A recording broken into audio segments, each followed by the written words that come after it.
Well, you also talk about this in DJ Cool V Never Sleeps, the book, that you didn't get funded to do it. So how and why did it end up that you guys had to pay to make the Biz Never Sleeps on your own? Because we were trying to be independent, man. They wanted to listen. They were telling us that Marley had to get the production credit on our album, and we're saying no, we don't have to get the production credit on our album. We can do our own album and produce our own album. We've been producing them anyway. You know what I'm saying? Yes, Marley had input. Yes, he did what he did, and he's a great man, and he taught me things. But in this situation, he did nothing. So why would he get the credit? And we paying for the studio time out of our pocket. We don't have no advance money from them. We broke right now. So we paying for the money out of our pocket, and we making it happen. And we're almost to the finish line. And we left Calliope because that engineer, he did when we recorded there, because we like to work fast. So he put all of the recordings through a delay. That's how he locked everything together. And when we took it to 1212, nothing wouldn't lock. Wow. No, matter of fact, we took it to Marley house first. I tried to put some stuff with it. I didn't know till then that we couldn't lock the stuff to the beat.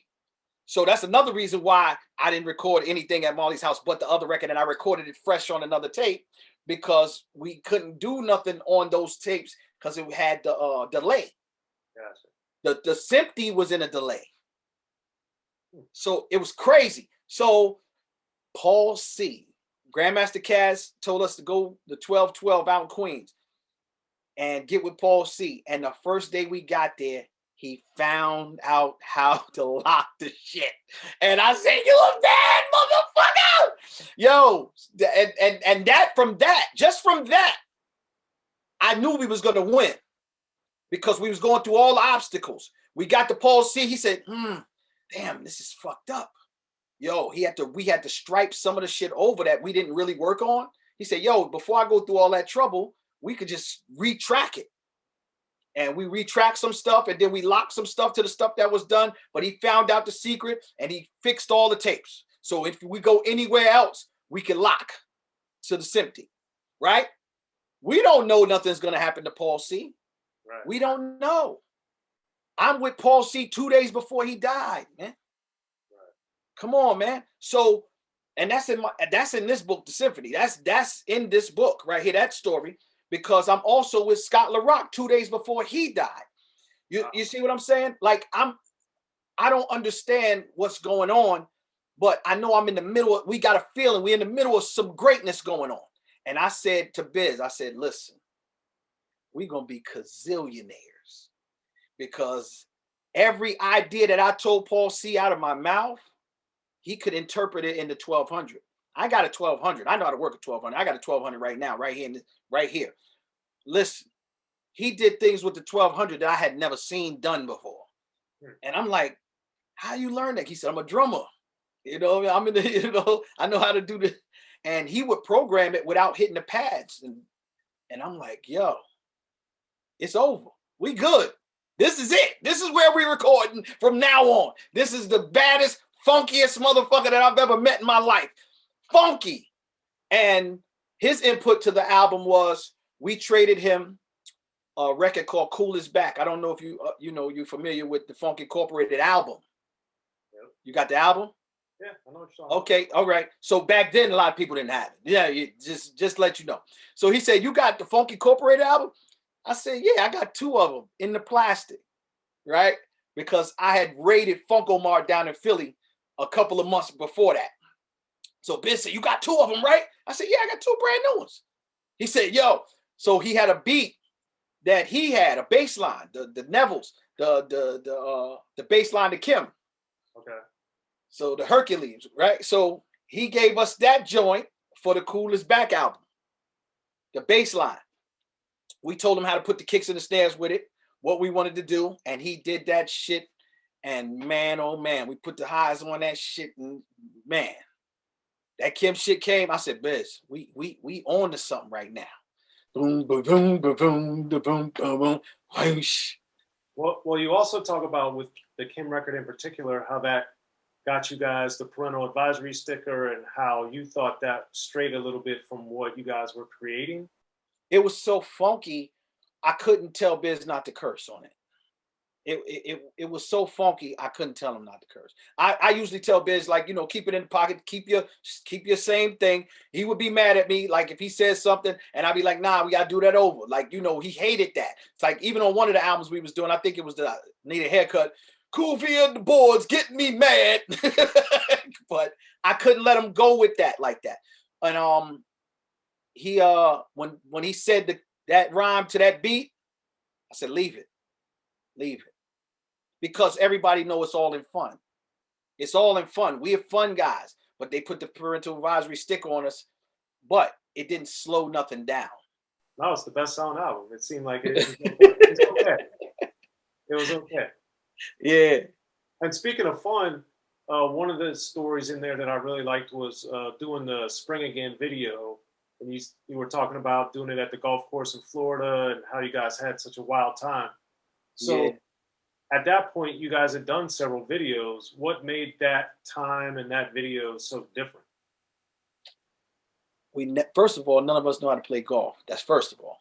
So that's our first time really on the golf. Everybody held a golf club. Everybody hit a golf ball at the little putting place.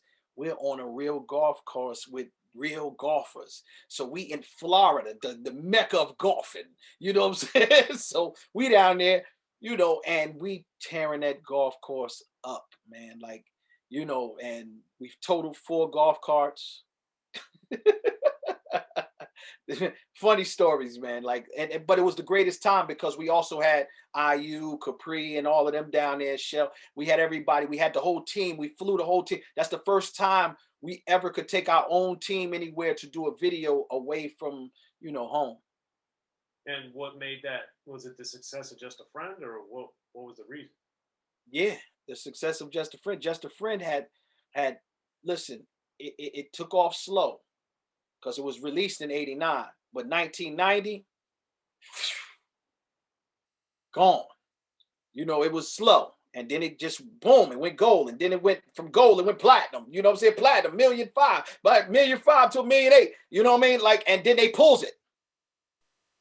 So yeah, that I want to get back to that in a second. But the thing that amazes me, and I've heard this about now reading the book in more detail and more examples, but there's so many huge monumental songs that so many either big executives or big artists didn't like or didn't believe in or didn't want to do. And this seems to be another one with Mr. Magic in particular. So what feedback was he giving you other than like what happened? Well, Magic didn't like that record. You know what I'm saying? And Ty didn't like that record. Fly Ty didn't like that record. Rest in peace to Mr. Magic. And we trust Magic's ear. Magic has a, you know, one of the most hip hopist ears, if that's a word, ever. Like Magic is hip hop. When you say Mr. Magic, that goes synonymous with hip hop. You know, what we call hip hop. You know what I mean? It's all rap music, but what we call hip hop, that goes synonymous with Mr. Magic. He is the catalyst for a lot of people. So many people that he played their record because he felt it, not because they paid him, not because this, that. He thought that it should be played on the radio. So when Magic tells you that, but it's our crew, so it's our family too. He like, come on, V man, come on, man. Yo, man, I need some more of that Biz shit, man. I said, this is the Biz shit right here. This is Biz right here. This is the shit. And he didn't want it, Ty didn't want it, and you know, everybody was laughing at us. You know what I'm saying? Rest in peace to my man Ant Live. You know, he didn't say he didn't like it. He said, you gonna let him do it, V? I said, yeah, I'm gonna let him do it. He said, yo, y'all crazy, but I'm with you. Well, Ant Live, you also in DJ Cool V Never Sleeps, give him a nice tribute and a nice shout out.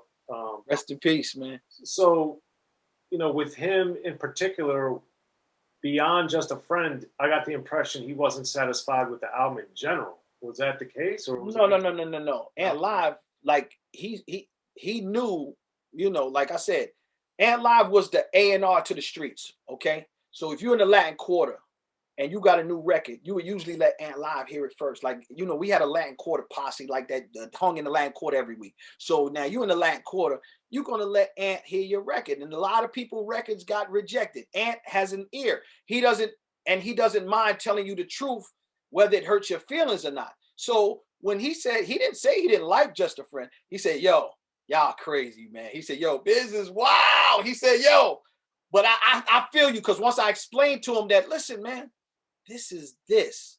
We know we could do that. We could do that already. It's a different time, man. This is right here.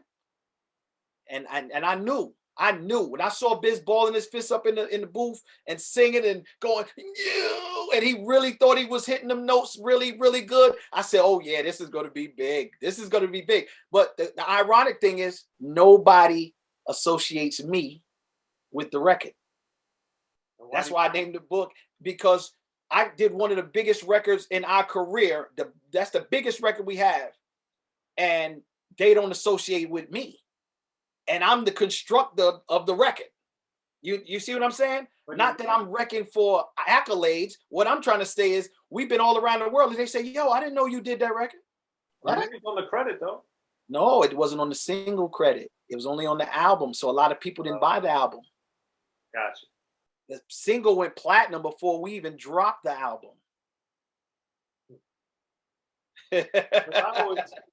I always knew you from producing it, basically all this stuff as the co-producer or whatever. So I knew, and then later, of course, all the other records you did. But yeah, that was the conversation on how we started. Biz said, listen, like I was doing a lot of stuff at my house anyway. Even before we took it to Marley House, I was doing it at my house, but I was doing it on turntables. I would put beats together in my mixer.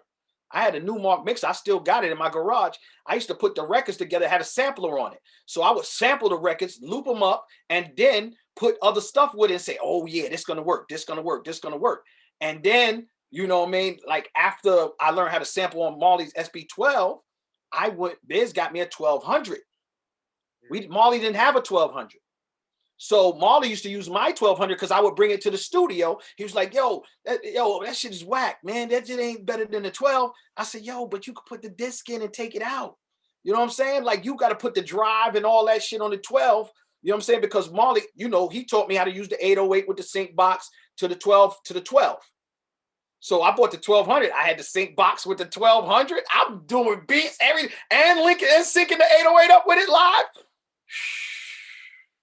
I'm killing them at the house. So me and Biz, so we doing what we're doing. So once we had that success with our album, I said, yo, I want to do a compilation album because I did all these beats that we're not using. So we got the groups and we signed, well, we had a whole lot of groups. We had IU, of course, Diamond Shell, Kid Capri, the Most Crew, Pebbly Pooh. I had a rapper out of Kansas City called Vel Bacardi. I had a girl out of East Orange, T Get Down. I had another kid out of East Orange called Unique. And I had a couple other people I was working with, but they wasn't on. These are people that we had deals for. Like we was going to do the album and then shop deals for each of them. But before we finished the album, everybody got picked up except for T Get Down, because, you know, she didn't, you know, come back and forth to the studio enough. And, you know, I don't know what happened with that, but that was one of my cousin's MCs, and she was nice on the mic. I've been with her. She was actually with El the Sensei from the Artifacts. They were a group before he went in the Artifact. So he was rhyming with T Get Down. So we start the album. We get a deal. Diamond Shell and Unique gets a deal. Unique gets locked up. So in the meantime, while that's happening or not happening, Cold Chillin' wants Diamond Shell, Kid Capri, IU, Most Crew, and Pebbly Pooh. So we had to let Shell go on that deal, but we had a bigger deal for him at Polygram or Polydor. We had a bigger deal for him. Him and Unique had a way bigger deal than the Warner Brothers deal. Wow. So those records don't come out. So the record that I ended up doing, that I was doing for Unique, ended up going on G-Rap's album as Erase Racism. That's That's crazy. Yeah, it went from a negative record to a positive record. Because the record that I did for Unique was called Dissin' Bitches, and the record I made for G-Rap was called Erase Racism. Yeah, that's opposite ends of the spectrum right there. Totally. That's why that record was meant to be with G-Rap. Well, and it's beyond the fact it's the only song at least you're credited on that album. It's also sonically, thematically, it's so different than the rest of that album. It's so hard. See? and that was by design, because I didn't want to try to outbeat anybody on the beats. I wanted to bring the best out of G, Kane, and Biz. See? Biz rhymes slow. We always wanted G to go slow, right? Kane could go slow fast, G could go slow fast. But if I put G in the right pocket and Biz in the right pocket, Kane gonna be right there. Right. And it happened just the way it was supposed to happen. Biz just never did his verse. Be sure to check out the History of Gangster Rap by Soren Baker. He's official. History of Gangster Rap features exclusive interviews with Ice-T, Snoop Dogg, MC Ren, the D.O.C, and dozens of others. The History of Gangster Rap, a definitive look at how Los Angeles changed rap forever. In Los Angeles, the streets definitely set the tone of the hip-hop music. At 19, I got a $50,000 car. My whole angle always was, I'll be street, but I will always tell you the horrors that go along with this life. There will be penalties and casualties for just wearing the wrong color in somebody's neighborhood. And once gangster rap made it from the streets to the TV, the genre exploded. With Fab 5 on your TV back with NWA. Yo MTV, it just catapulted us from being local heroes to national gangbang rappers. The History of Gangster Rap discusses it all from 1980 up till today. It's always gonna be shit happening in the streets. You know what I mean? So it's always gonna be something to talk about. The History of Gangster Rap in stores now.